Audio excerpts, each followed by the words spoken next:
He was not reading from a teleprompter. He was speaking from memory, in Hebrew, directly to camera, in a recorded message released before most of Israel had finished their morning coffee. And Benjamin Netanyahu said 7 words that no Israeli prime minister had ever said about Iran in the 47-year history of the Islamic Republic. 7 words that changed what this conflict is, what it means, and how long it lasts. The words were this: this operation will continue as long as necessary. Not until the nuclear sites are destroyed. Not until a ceasefire is reached. Not until a deal is signed. Not until any defined military objective is achieved. As long as necessary. That phrase does not have an endpoint. It does not have a timeline. It does not have a definition of victory that anyone can point to and say, there, that is when it ends. And that is not an accident. That is the most important 4 words spoken by any world leader since the bombs started falling on Tehran this morning. Because as long as necessary is not military language. It is not a targeting directive. It is not an operational timeline. It is a blank check, written in the smoke rising over 6 Iranian cities simultaneously. Now, let me show you what was already burning when Netanyahu recorded that message. Because the mainstream coverage is tracking the explosions and the missile sirens and the diplomatic statements. Nobody's assembling what those 7 words actually authorize and what they mean for every person on Earth who uses energy, buys food, or holds any financial asset. At the moment Netanyahu pressed record, Operation Roaring Lion was already underway. Joint Israeli and American strikes had hit targets in Tehran, Isfahan, Qom, Karaj, and Kermanshah simultaneously. 5 cities. In the opening wave alone. Not surgical, not limited, not a warning shot. The IDF confirmed it had struck hundreds of military targets in the opening hours. Hundreds, including underground missile storage facilities, ballistic missile launch systems, the facilities of the Revolutionary Guards, the Basiji, the Iranian Ministry of Intelligence, the Ministry of Defense, and the compound of Supreme Leader Ali Khamenei himself. Israeli Channel 12 reported, citing intelligence sources, that Israel assessed Khamenei was likely killed in the strike. The preliminary assessment among Israeli officials, according to the Jerusalem Post, was that Khamenei was hurt. No official confirmation from Israeli, American, or Iranian sources had been received by the time this report was filed. The most powerful man in Iran, the man who controlled the authorization to close the Strait of Hormuz, the man who had commanded the Islamic Revolutionary Guard Corps for 35 years, whose fate, as of this moment, is unknown. And Netanyahu said the operation will continue as long as necessary. Now let me show you what necessary actually means. Because this is what the 7 words are hiding. This is what the phrase authorizes that nobody in the mainstream coverage is saying directly.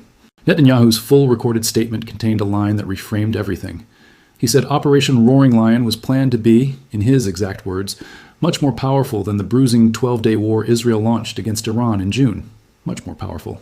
Operation Rising Lion in June 2025 had been the most significant Israeli military operation in a generation. It had involved B-2 Spirit stealth bombers from Whiteman Air Force Base in Missouri, 14 massive ordnance penetrator bombs weighing 30,000 pounds each, 3 nuclear facilities, Fordo, Isfahan, Natanz, all struck in a single night. Iran had retaliated. More than a dozen Iranian ballistic missiles had struck Al Udeid Air Base in Qatar. 44 air defense soldiers had held their positions. Qatar's missile defense had prevented mass casualties. That operation, the one that shook global energy markets, triggered an Iranian ballistic missile counterattack on American forces, caused the largest military mobilization in the region since 2003, was described by Netanyahu this morning as less powerful than what is happening right now. Much less powerful. This morning is something different from anything that has come before it, and it will continue as long as necessary. Now let me show you what Iran has already launched in response. Because the retaliation that began within hours of the first strikes tells you exactly how Tehran has calculated what necessary means from its side. Iran did not wait. It did not send diplomatic signals. It did not issue warnings through the United Nations. The IRGC launched simultaneous ballistic missile attacks against every American military base in the Gulf region at once.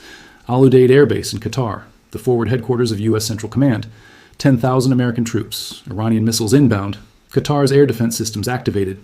Witnesses in Doha reported hearing a dozen interceptor detonations in a matter of minutes. The U.S. Navy's 5th Fleet headquarters in Bahrain. Thick, black smoke photographed rising over Manama. A verified Washington Post video showed a Shahed-type drone plunging directly into a spherical radar dome at the American naval base. The blast tore through the structure completely. Ali al-Salam Air Base in Kuwait. Iranian ballistic missiles confirmed by the Kuwaiti army. All intercepted, Kuwait reported. But the missiles were fired at an American installation in a country not party to the conflict. Al-Dhafra Air Base in the United Arab Emirates, near Abu Dhabi. Iranian missiles struck the base, 1 person killed. The UAE government called it a flagrant violation of national sovereignty and stated it reserves its full right to respond. One person killed in Abu Dhabi on a Saturday morning. The IRGC issued a statement that used a word no Iranian military communique had used in a single decade of confrontations with American forces. The word was crushing. Iran pledged a crushing retaliation, not proportional, not calibrated, not measured to avoid triggering escalation. Crushing. That word is doing the same work that Netanyahu's phrase, as long as necessary, is doing on the Israeli side. Both sides have just removed the ceiling from this conflict. At the same moment, Iran launched more than 40 ballistic missiles toward Israel in the opening salvos. Sirens activated across northern Israel at approximately 10 in the morning local time, then across central Israel, Jerusalem, Tel Aviv, simultaneously. In Tirat Carmel, a missile strike caused heavy structural damage to a residential building. In al-Fam, a man was wounded by shrapnel that fell into the yard of his home. Israel called up 70,000 reservists as the scale of the Iranian response became clear. 70,000 reservists is not called up for an operation measured in days. Now, let me show you the calculation that Netanyahu made in the weeks before this morning. Because an Israeli security official told Reuters something that the mainstream media buried in paragraph 14 of its coverage. The operation was planned for months. The timing was set several weeks ago. Months of planning. Timing set weeks ago. While diplomacy was still visibly in progress, while Oman's foreign minister was announcing breakthroughs, and while Geneva talks were producing what American officials called significant progress, the diplomacy and the planning were running on parallel tracks that were never going to intersect. Because what Netanyahu said in his full recorded statement removes any remaining ambiguity about what this operation's objective actually is. He said the aim of the operation is to put an end to the threat from the Ayatollah regime in Iran, not the nuclear program, not the ballistic missiles, not the proxy network, the regime, end the threat from the regime. That is regime change declared as a military objective by a sitting prime minister on the record in a formal address to his own nation. And Trump confirmed it from Palm Beach at 2:30 in the morning. He said the objective was to destroy Iran's missile and military capabilities, prevent it from obtaining nuclear weapons, and ultimately topple the regime. Ultimately topple. Two men, two capitals, two simultaneous public declarations that the objective is the end of the Islamic Republic of Iran. And neither of them has defined what the end looks like, who governs after, how the transition is managed, how the 88 million people of Iran are secured, how the institutions that hold the country together are preserved while the institutions that threaten it are eliminated. The Watson Institute at Brown University estimated the total cost of American wars since 2001, including Afghanistan and Iraq, at over $8 trillion across 2 decades. Afghanistan had a population of 38 million people. Iraq had a population of 40 million people. Iran has 88 million people. Iran has the largest ballistic missile arsenal in the Middle East. Iran has a nuclear program that survived 2 American strike campaigns and continued hardening and fortifying underground while the diplomats were still talking. Iran controls the Strait of Hormuz, and both Netanyahu and Trump have now publicly declared. The operation targeting it will continue as long as necessary, with no definition of necessary that anyone can point to. Now let me show you what the Strait of Hormuz means in the context of as long as necessary. Because this is the number that every oil trader in every market in every time zone is calculating right now. Brent crude closed at $72.87 per barrel on Friday, up 2.87%. That was before the bombs fell, before Iranian missiles hit 4 American bases simultaneously, before 6 airspaces closed on a Saturday morning. Oil futures surged more than 5% in early Saturday trading. Vonda Insight's chief executive Vandana Hari said prices could jump to $80 per barrel if the war continues until Monday in, as she described it, a knee-jerk reaction. That is the floor. The Monday morning open, the immediate market reaction before the conflict has lasted 72 hours. JP Morgan has modeled a full Strait of Hormuz closure scenario. Their estimate is $120 to $130 per barrel. Bloomberg Economics analysis shows oil prices tend to rise 4% for every 1% decrease in supply. Lombard Odier, the Swiss bank, said a temporary spike to $100 per barrel or beyond is plausible, and global LNG prices would also be affected if Iran moves to block the strait. The International Crisis Group noted that Iran has multiple options short of a full closure: harassing oil tankers, restricting navigation during military drills, flying drones near ships, boarding vessels. Each option raises shipping costs and insurance rates without declaring a formal blockade. Each option moves the number higher without crossing the threshold that triggers direct American retaliation against Iranian naval assets. But here is what the International Crisis Group analysis cannot account for this morning. The man who held the authority to calibrate those options. The man who had always previously chosen limited and measured responses. the man who had approved the June 2025 retaliation, specifically to stay below the threshold of American escalation. That man's fate is currently unknown. Ali Khamenei, 86 years old, supreme leader of the Islamic Republic for 35 years, cut off from contact. An Israeli preliminary assessment suggesting he was hurt or killed in the strikes. Iranian officials promising to release a recording from him. No confirmation of his status from any source. In a chain of command where the supreme leader's approval is required to formally authorize closing the Strait of Hormuz, the absence of the supreme leader from that chain does not freeze the decision. It transfers it to the Supreme National Security Council, to IRGC commanders, to men who have just watched their defense minister and their Revolutionary Guards commander believed killed in the opening hours of an operation designed to topple the regime they serve. And Iran has pledged a crushing retaliation.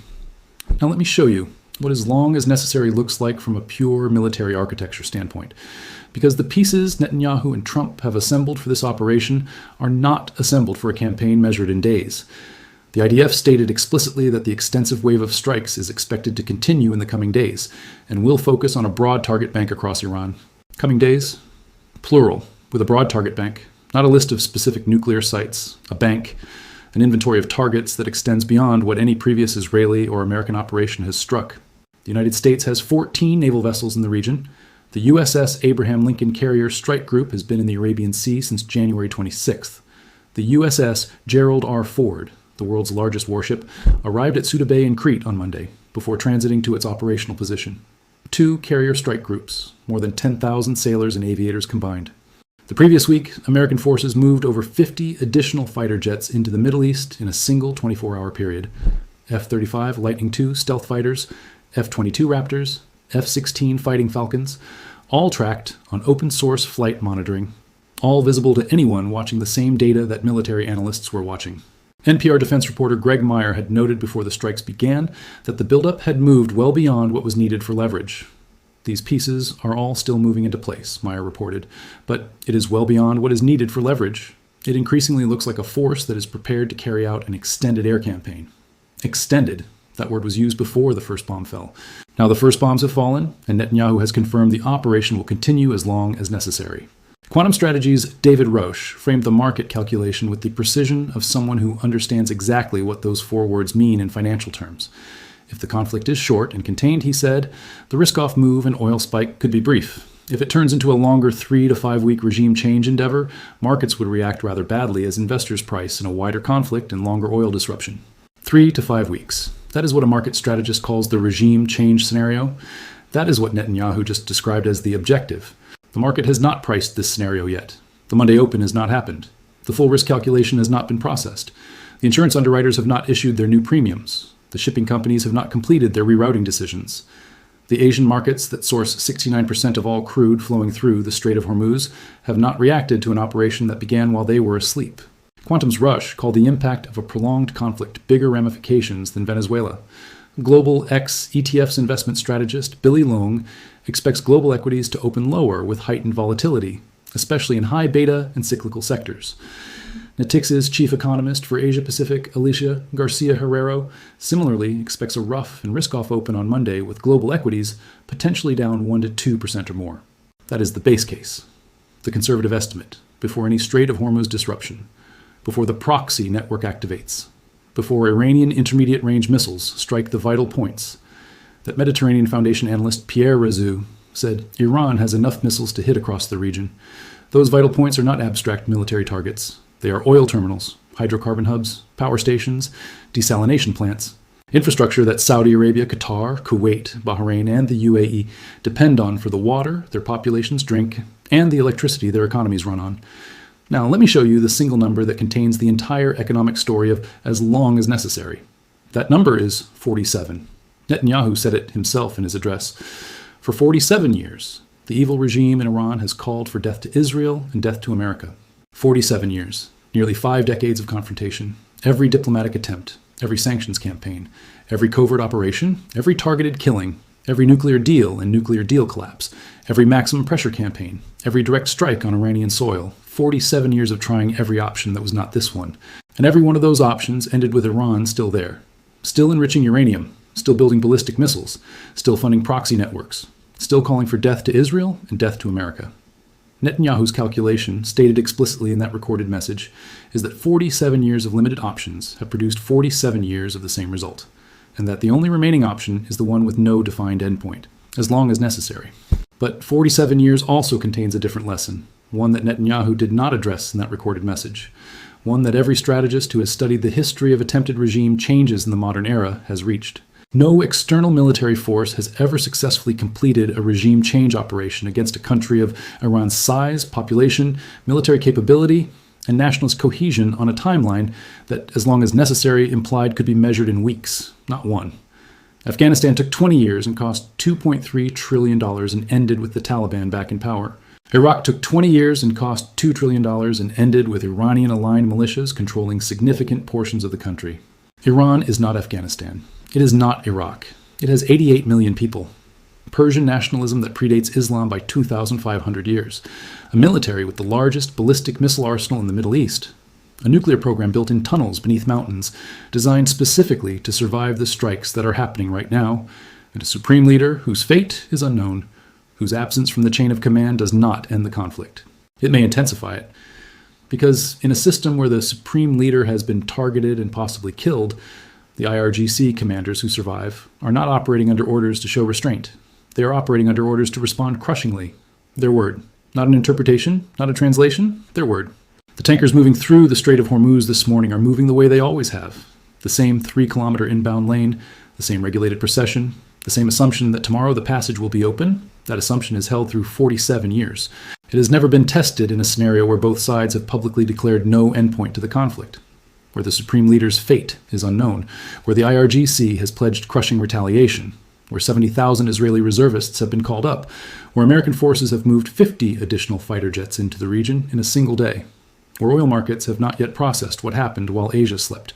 Netanyahu said this operation will continue as long as necessary. Iran said its retaliation will be crushing.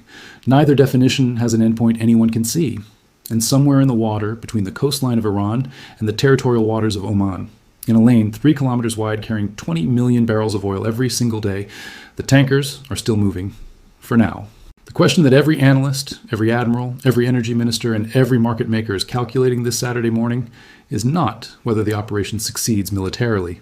It is what necessary means when neither side has defined it, and what crushing costs when it arrives.